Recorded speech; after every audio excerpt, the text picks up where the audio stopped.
syndicat CNT au Mans et on est aujourd'hui 5 mai 2018 dans la salle du syndicat, maison des associations et on va engager une discussion avec 3 personnes qui sont présentes aujourd'hui autour de moi pour discuter de la situation des intérimaires et du travail salarié en situation d'intérim et de précarité. Donc, 3 personnes qui travaillent dans 3 secteurs d'activité différents. 2 sont toujours intérimaires et le 3e a été intérimaire, ne l'est plus aujourd'hui. Et donc, il va nous parler de son expérience passée. Donc, écoutez, on va commencer par se présenter, peut-être. Donc, la première question, c'est peut-être que chacun dise d'où il vient, son parcours peut-être de formation aussi, avant de parler du travail. Quelle formation a été faite et comment en fait on arrive dans l'intérim aujourd'hui en 2018. Donc est-ce que quelqu'un veut commencer par se présenter Donc vas-y.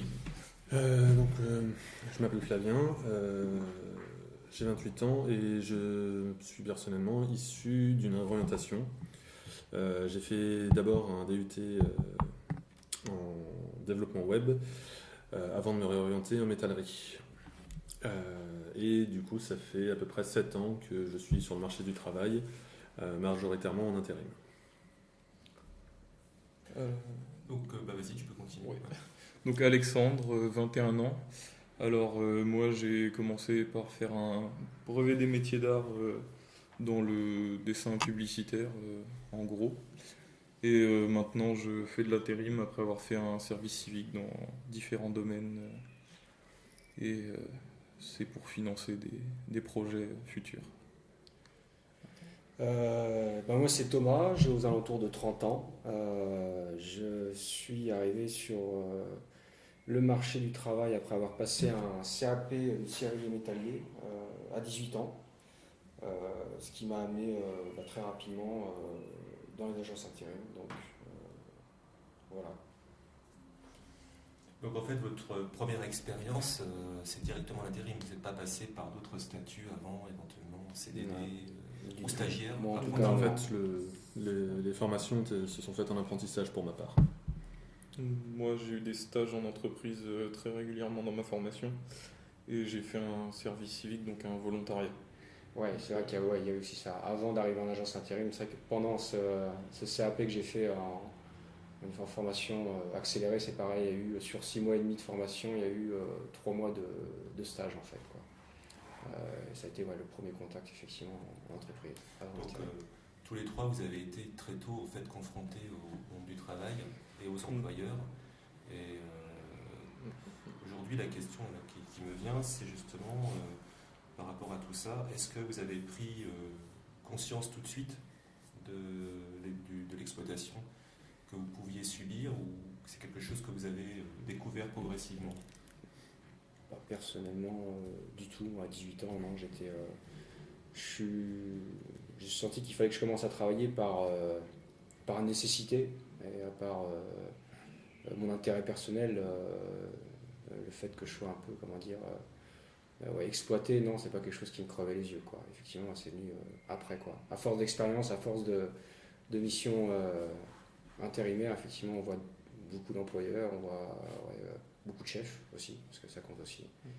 Et c'est là que tu prends conscience un peu plus de ce que tu représentes en fait pour une entreprise, c'est-à-dire pas grand-chose, quoi.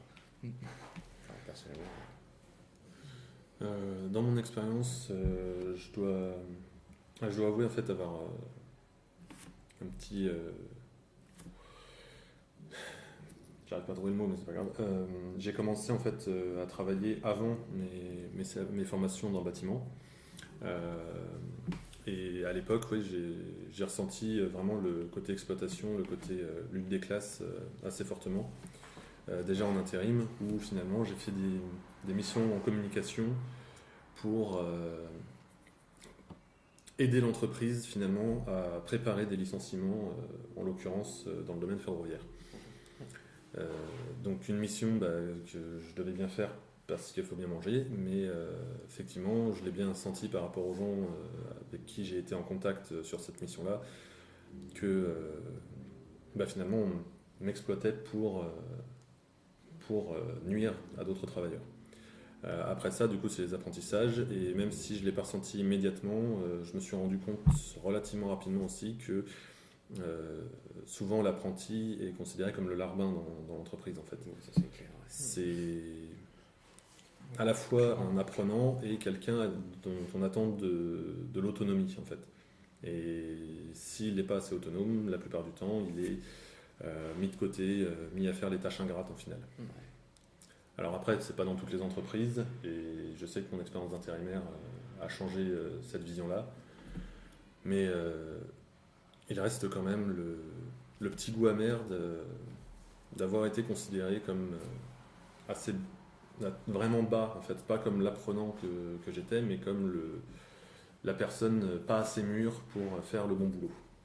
Ça se ressent, je trouve en tout cas, que ça se ressentait beaucoup dans les entreprises dans lesquelles j'ai fait mes apprentissages. Ouais, moi, j'avoue que j'ai un peu le même ressenti vis-à-vis des stagiaires. Et j'ai vu aussi beaucoup d'apprentis dans les stages que j'ai faits qui étaient traités un peu comme des moins que rien, quoi, parce que ils loupaient un truc, ils se faisaient engueuler comme s'ils devaient tout bien faire, alors qu'ils sont là pour apprendre. Et nous aussi, d'ailleurs, les stagiaires.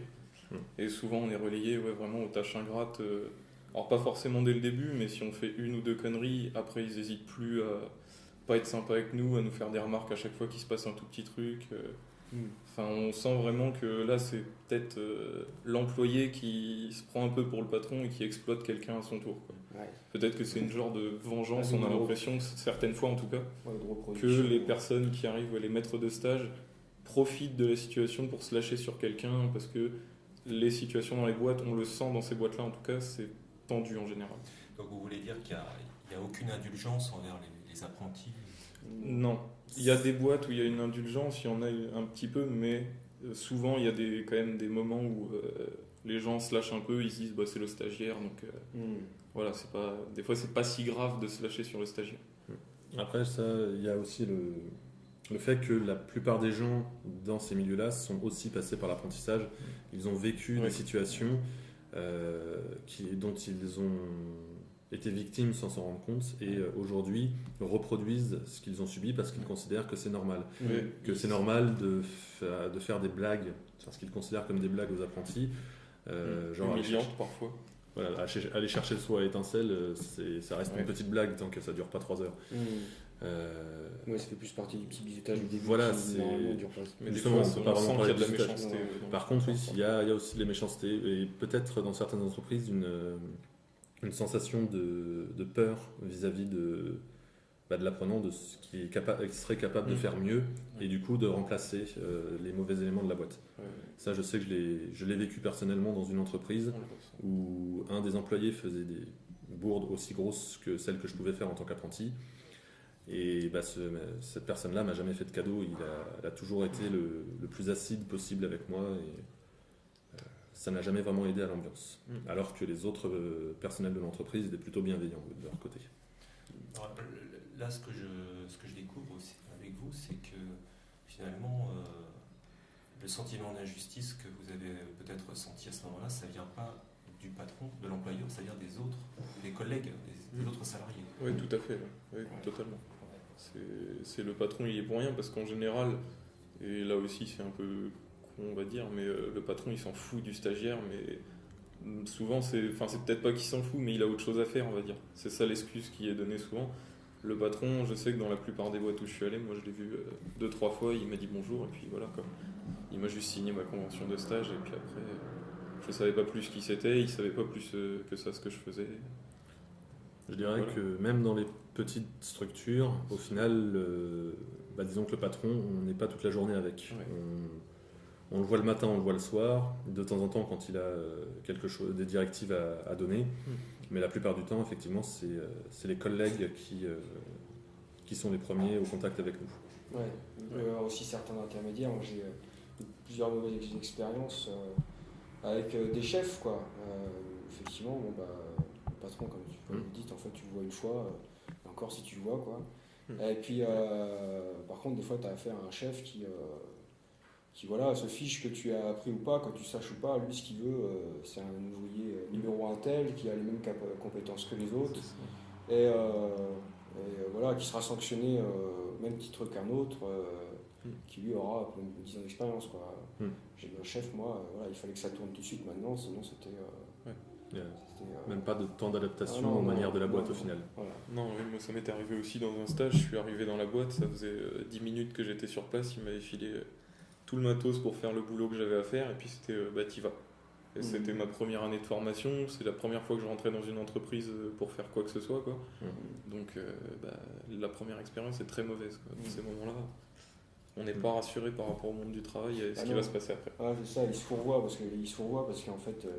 Il nous casse. Il nous casse, ouais, c'est ça, il nous casse. Et comment tu veux donner l'envie de travailler à un jeune si tu ne le considères pas, si en plus tu sens qu'il y a une certaine condescendance. D'ailleurs, il n'y a pas que dans le monde du travail qu'il y a une condescendance envers les jeunes, quoi.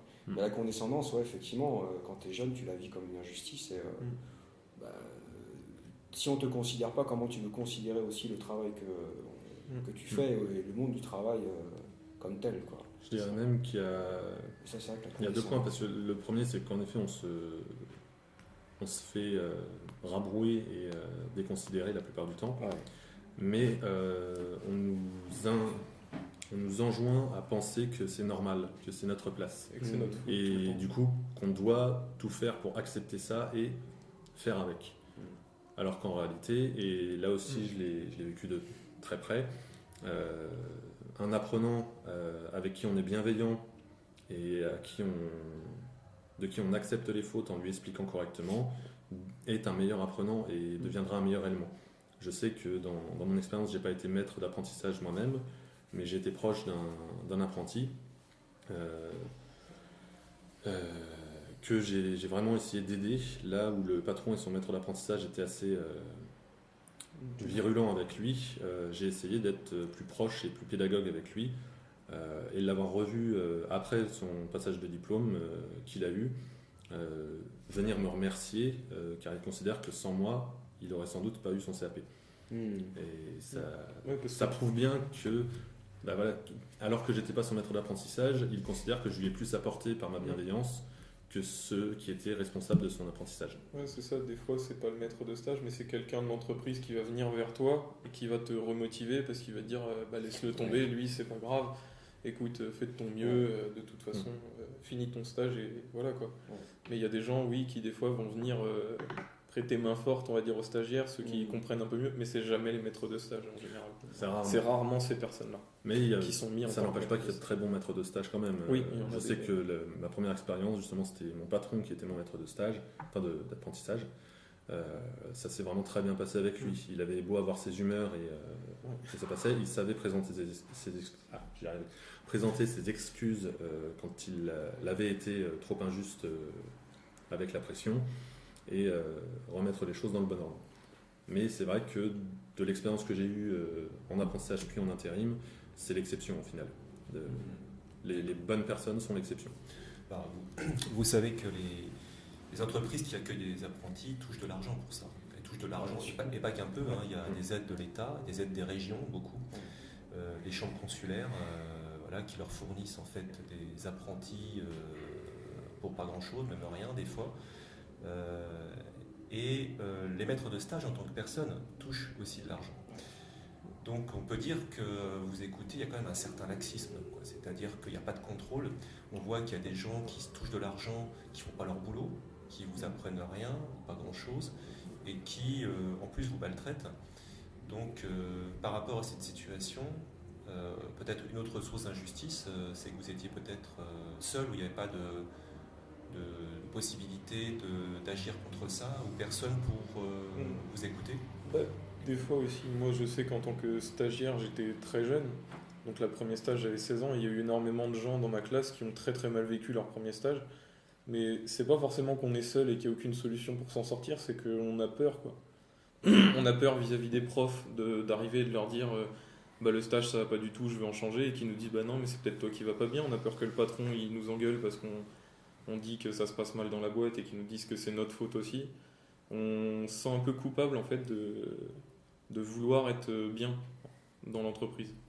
J'ai l'impression que c'est un peu ça qui a fait que beaucoup de gens ont passé un très mauvais stage sans rien dire à personne, ni à leurs parents, ni rien, et puis à la fin ils ont fini en larmes et ils n'ont pas pu finir le stage, quoi. Ça, c'est arrivé très régulièrement au cours des 4 ans de formation que j'ai eu. J'en ai vu beaucoup des gens comme ça. Donc, C'est vrai que